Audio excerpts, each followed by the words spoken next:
Good morning, beloved ones. Turn to someone and tell them, let the truth set you free. Let the truth set you free. Yes. That's what Susan sang about. Let the truth set you free. Wonderful.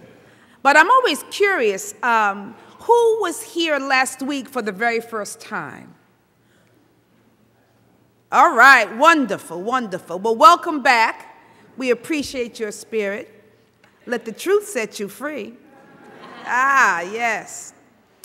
But for those of you then who have been returning, we've been talking about transformation these past few weeks, right? And how we can change the world by changing who? Ourselves. Changing ourselves, and by being our best and our highest selves as light bearers, as persons who are adept at living intentionally and with purpose, right? Who are living on purpose and with purpose, who are very clear of their intentions and bringing those into manifestation. And so this whole concept of transformation really is about changing ourselves. Now, changing oneself can be quite challenging, and it's more than likely meaning that we're going to have to do some things differently, right? If we're talking about transformation, if we're talking about changing our lives, it has something to do with our ability to do things differently. Because if we did everything as we've always done, then our lives would remain the same, right? And yet, there's something so powerful. Yet, even when we really want to change, because there are some things we want to change about ourselves, even with that deep desire, we may still find it to be quite scary to do so, even though you want to change, right? But it can be a frightening process to us. Sometimes even a bad thing can feel good simply because it's familiar, right? You don't want to do it, but you're familiar with it. It's a negative habit, but it's something you're comfortable with. You don't necessarily want to have it or to do it, but you are comfortable and familiar with it. However, if we're going to really embrace this transformation process and embrace being transformed very fully, then we're going to have to embrace the process that goes along with it. There's a process of transformation. As I said in one of my talks, it would be great that we would wake up and in the twinkling of an eye, we'd all be different, right? I mean, that's what we hope, that we don't have to really do anything to change. We'd just be changed. You know, I wish that too sometimes. Just, release me, take it away from it. But if we're going to really embrace this whole concept of transformation, then we're going to have to get comfortable embracing the process that goes along with it. So first of all, embracing this process, we're going to have to be willing to embrace the unknown. Because if we're talking about changing and being something new and different, we might not have been that before. And so we're going to have to figure out, how can we embrace the unknown? How can we welcome the unknown? Because sometimes, even when we want it, again, there will be aspects that are new and different, and we may find that we're going to have to give up some things in order to embrace some things. You might have to give up some of the old in order to take care of or take on the new. Have you ever observed a little baby that, babies love to grab anything, right? Whatever's in front of them, they want to grab it. And sometimes they got two fistfuls of whatever it is. And they're happy with it. But then you notice you introduce a third object. And you notice how they've got their stuff in their little hands, but they're very curious about what this new object is.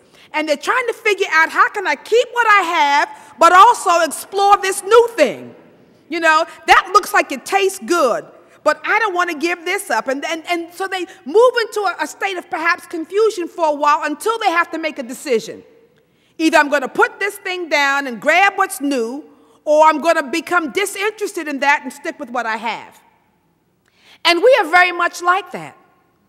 We hold on very tightly to what's familiar, what we know, but yet we are very curious about what this new thing is in front of us. Recognizing that I might have to release what I have in order to experience this new thing.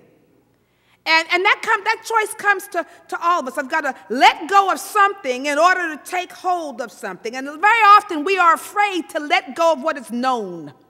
We're afraid to let go of what is familiar, what is comfortable. Even if it's not serving us well. It's mine. I'm used to it. Never mind that it does nothing for me. But it's mine. And so we have to face with, how can I let go so that I can receive more of that which is for me? And sometimes we will hold on so tightly until life forces us, right, to open our hands. Life forces us to open our hearts. Life forces us to move forward. Now, that's not always a pretty place. You've been in that place ever? Where you've been holding on so, but life is just forcing and ripping your hands over. It's not a comfortable process. And we know we should just simply open up and let go. It'd be a much easier experience. But life is constantly going to present something new, something different for us to grasp and to take hold of and to lay hold of and to bring into our life experience. So even though the unknown can be quite challenging, we have to recognize that we can move into it, that it's just simply going to require an abundance of faith. Because if it's the unknown, you're going to have something that's going to enable you to move into this new arena and new experience with some type of confidence. And so we need an abundance of faith. Here's some descriptions of faith that I've come across through my Wisdom of the Soul book. And it says, this is from the Bhagavad Gita, a man consists of the faith that is in him. Whatever his faith is, he is. All right? Here's from the Bible. Faith is the substance of things hoped for, the evidence of things not seen. Faith, from Augustine of Hippo, faith is to believe what you do not yet see. The reward for this faith is to see what you believe. You get that? Faith is to believe what you do not yet see. But if you have the faith, then the reward for that faith is that you will see it. This one says, confident faith allows blessings to enter you. When you have no doubt, whatever you wish can be achieved. And this one from Joseph Addison. Faith is kept alive in us and gathers strength more from practice than from speculations. You know, we think, well, I can no, faith, you got to practice it, right? And it's kept alive. And this one from Peace Pilgrim says, faith is a belief in things that your senses have not experienced and your mind does not understand. But you have touched them in other ways and have accepted them. It's easy for one to speak of faith. It is another thing to live it. It is easy for one to speak of faith and quite another thing to live it. It's this living of faith that is so vital for us. Sometimes you may have to faith it until you make it. Faith it until you make it. Don't you love that phrase? I heard that the other day. It said you got to faith it until you make it. Because sometimes we've heard the other phrase that says, what, you got to fake it until you make it. But what about faithing it until you make it? Because faithing it is far better than faking it, you know? Because when you're faking it, you can still sort of feel like an imposter. Even though you're trying to say, you know, I'm not afraid, I'm not afraid, I'm not afraid, and you sing whatever songs, but you still feel that inward feeling, right? When you're faking it, you're hiding from yourself and from everybody else. It's a lot of energy to keep yourself hidden. It's a lot of energy to keep hidden at bay, all those fears, all those doubts, all those things that you're trying to fake. You repress it. You're repressing your fears, your doubts, your flaws, all your insecurities. And as you're trying to repress them so that you can fake it, those things will inappropriately pop up at inappropriate times and in inappropriate ways. Because you can only keep it stuffed down but for so long before it pops up again. And when you're trying to fake it, it keeps you in a mode of being inauthentic, right? But when you are allowed to have a little faith, you can be free and open and authentic, free to grow, free to unfold, and even free to make mistakes and be free to fail. How much freedom can you have when you're free to fail?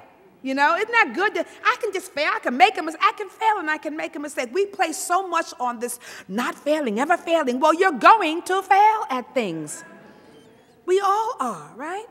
So faking it is built on falsehoods. But having faith in your heart and in your hand, that is built on something different. Having faith means that you can feel like you are an empowered child of God, even when you don't know where you're going, even when you don't know what your next step is on your journey. But if you can faith it until you make it, you'll have a different experience of it. Not faking, but faithing, because there's a level of trust that comes into being, a level of trust in the divine, a level of trust in God, a level of trust in that higher power than you. So we want to be able to faith it until we make it, right? Now, faith says, I don't have all the answers, and I don't know all of the steps that might be necessary for me to take, but I trust in the divine. I trust in God. I don't have all the directions. I don't have all the way in which I should go, but I trust in God. I trust that God not only knows the way, but that it actually is leading and guiding and directing and ordering my very steps. Even though when I'm on the path and I'm like, Lord, I have no idea. You've been on that path too, right? I'm not the only one who travels that road. But even when you do it, faith says, I know I'm being led, guided, directed. My steps are being ordered. Proverbs 3, verses 5 through 6 says, trust in the Lord with all thine heart, and lean not unto thine own understanding. In all of thy ways acknowledge him, and he shall do what? Direct your path. That's such a powerful one for us. Because this process of transformation, we're going to have to learn how to trust. We're going to have to learn how to embrace the unknown and to trust God's guidance and direction. So, in essence, as the scripture says, we must learn to walk by faith and not by sight. See, we are so conditioned to walking by sight. I can see the way. All right, that looks like a path because I can see it. All right. I'm going to choose this one. We're so used to walking by sight, noticing everything that's around us. We try to figure out, okay, there's a big boulder over there. I think I can get around that one. This path seems to have a high mountain. I don't want to take that one. And, you know, I think this one looks like it may be not too steep, although you don't know what's down the road, but you're trying to figure and judge and decipher and choose and analyze the path that you should take. Right? Because we're doing it all by what? By sight.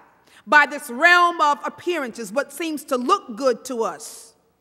Well, here's the thing.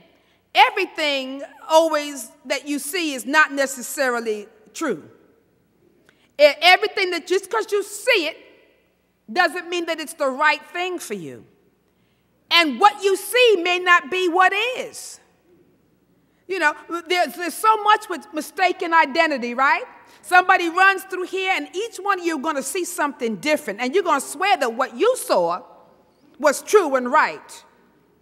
The eyes can deceive us when we are looking through this human lens, right? But so we have to learn how to walk not by sight, but by what? By faith. Because what happens is the mind, you can't always believe what your mind is telling you either. Not only can you not always believe what your physical eyes are telling you, you can't always believe what your mind is telling you, because sometimes the mind is filled with falsehoods, false projections, right? Or false perceptions, or preconditioned responses and preconditioned ideas of what something is, so much that we're closed off. I loved this when I was in LGW. We had this wonderful gentleman, and I wish I could get him and bring him here, but he did this experiment with us, showing us how we don't always see, right?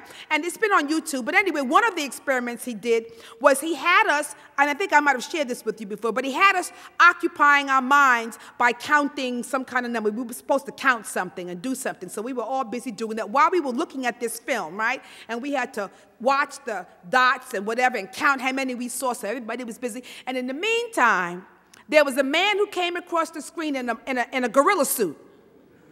And he was doing like this, and right? Bouncing across the screen.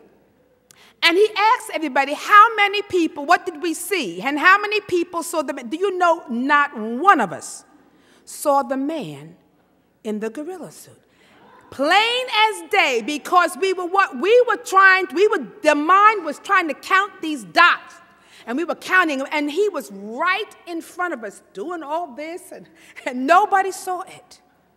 See, so we have to understand then, what is the process of moving beyond this limitation of the physical ability to see something?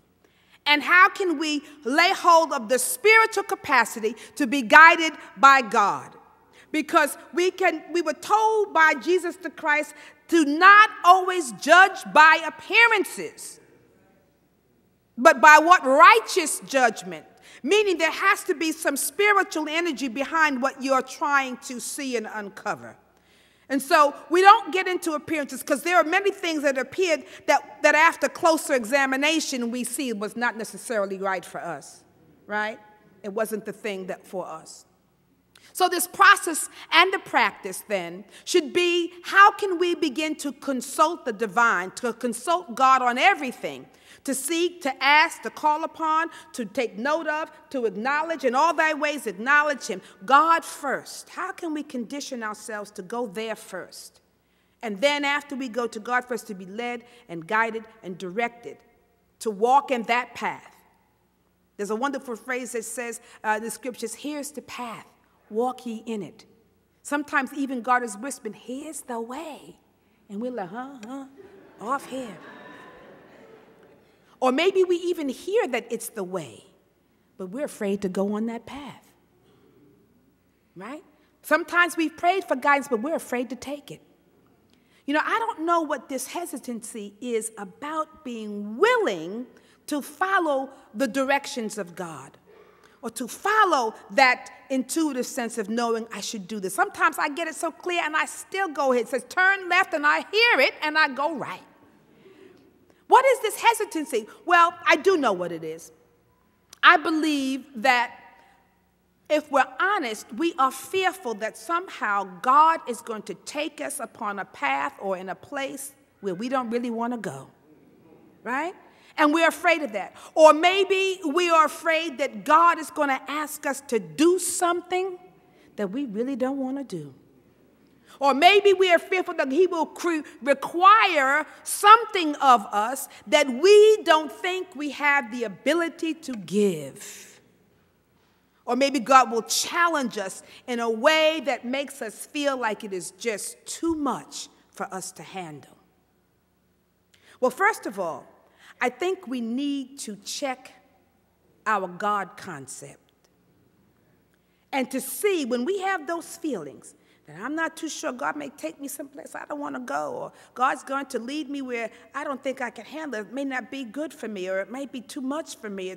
When we have those, we need to check our God concept and to see whether we are still holding on to an Old Testament God, a punishing, challenging, capricious God, a vengeful God, a God who will make you work by the sweat of your brow to achieve anything, or a God who stands at the ready, ready to strike you down at the first inclination of a mistake on your part, or disobedience on your part, or failure on your part. Now, whether we like it or not, that Old Testament God lurks way in the back of our consciousness. Because how many of you grew up with that kind of a God? If we're honest, we were afraid of God. God was watching and recording and making note of everything that you did. And so when the Bible says we should fear God, that use of the word fear really means we should be in awe of God. But it gets translated into an actual fear of God. Well, how can you serve God if you fear God? How can you trust God if you fear God? How can you open up if you're afraid and you close it? Because a natural inclination to shut down, to go into a protective mode, to hide from God, fool yourself, fool God, all this stuff. That's the Old Testament view. And we need to check out whether that God is in operation. And then secondly, if we're afraid to follow the will of God and to follow the path and the directions of God, we need to check out our own views of ourselves. Do we see ourselves as weak or limited in some way, or incapable of doing great things, or having feelings of unworthiness? I'm not really good enough for God. I'm not really worthy to do this or to have this. We have to check all those things. So we're going to have to reevaluate both of those long-held or maybe deep-seated beliefs about God and about ourselves, because they may be the very things that are the stumbling blocks along our path and our journey. See, we think it's always the big boulders and the big issues that cause us to stumble, when really it could be the very small, unconscious thoughts that we hold that become our stumbling blocks. You know, it's not this big thing. There's nobody really stopping me, but there's this little fear I have about exposing who I am. Those are our stumbling blocks. So we've got to look at this. I love the phrase, and it's a scary phrase, but I love it. It says that the will of God will never lead you where the grace of God can't keep you. The will of God. We are afraid of the will of God for us. Not always. Not you guys. I'm talking about other people. Not you true students. But sometimes, it's easy to be afraid of the will of God, but the will of God, we say in New Thought, is that the will of God is absolute good. The will of God for you is for the highest and the best for you and in you. Whatever God presents for you is always going to be not to harm you, not to tear you down, but to build you up, to edify your spirit so that you can give glory to God. It is never to take you down. So we have to stop fearing and start faithing. Stop fearing and start faithing. Turn to somebody and tell them, stop fearing and start faithing. Yeah. And I'm calling it faithing because faith has to be an active process. See?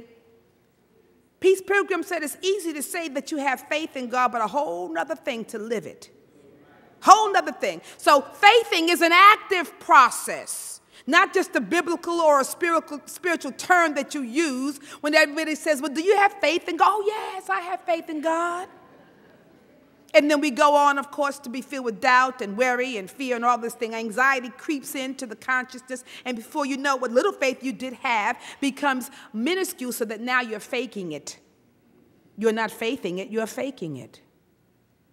So we have to understand, what can I do to stop the fears and to begin to activate my faith? Because, you see, usually we fear God because we don't know God. Yes, we fear God because we don't know God. Coming to church on Sunday and hearing me talk about God is not knowing God. You know about God, right? We can all know about God, but it's quite different to know God. To really know God, to have that deep, abiding, personal relationship with God, really is then to be free to trust God, to have faith in God. When you can know God, a loving, giving, forgiving God, a God that's affirmative, a God that builds you up, a God who really wants the best and the highest for you. It's the Father's good pleasure to give you his kingdom.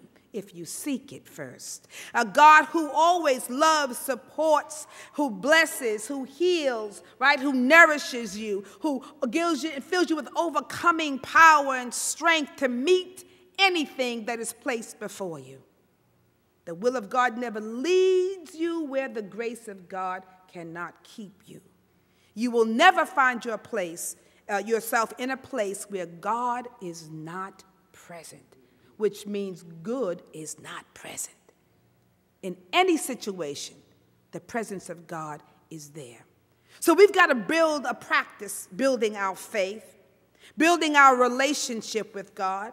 That means we want to be able to seek God's counsel, to seek God's guidance, not after the fact always, but to get familiar with how does God work with me? How does the divine answer me? Sometimes you don't recognize that an answer has come because you don't know how God answers you. You don't know how your prayers come into being. You don't know what the voice of God may sound like for you.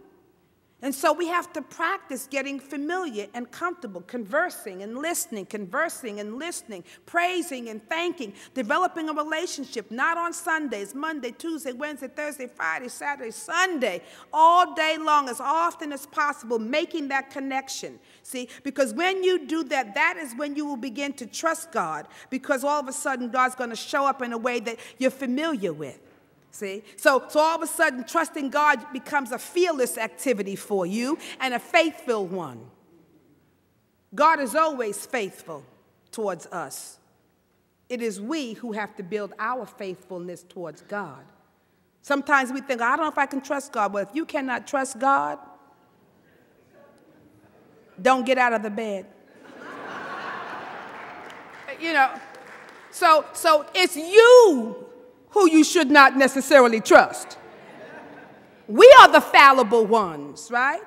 We are the ones who don't honor our word and keep our commitment. We're the ones. God is faithful. So the task then in this process must be, how can we begin to be faithful towards God? What can we do? What commitment will you make that will demonstrate your faithfulness?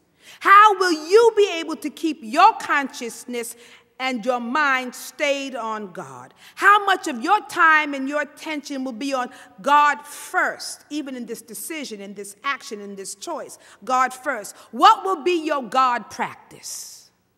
Because those are the ways and those are the things that will not only build your faith, but they will allow you to be transformed, and that will allow all the conditions and circumstances in your life to change and to be transformed. This is what it says in Psalms 37, we've heard this one, 37 verses 3 to 7. I'm reading the King James. It says, trust in the Lord and do good. Dwell in the land and feed on his faithfulness. Delight yourself also in the Lord, and he shall give you the desires of your heart. So you just want the desires of your heart without the delighting. You got to delight in him, right? Then he says, commit your way to the Lord. Trust also in him, and he shall bring it to pass. Commit what? Your way, your path, your way to the Lord, to God, and trust also him, and he shall bring it to pass. He shall bring forth your righteousness as the light and your justice as the noonday. Rest in the Lord and wait patiently for him. So this whole process then of transformation, that means that we have to trust, it said, we have to dwell, we have to delight, and we have to commit, right? All of those activities, those are the things that we do. And as we trust in God, as we dwell in his presence, as we delight in the energy and feel that presence of God and call it forth in our hearts and just celebrate it with thanksgiving and praise and honoring and commit to that process. As we do all of those things continuously and faithfully, your life will begin to not only be blessed abundantly, not only will you have peace and joy and bliss that rest upon your heart and your mind, but all of a sudden, your life is transformed.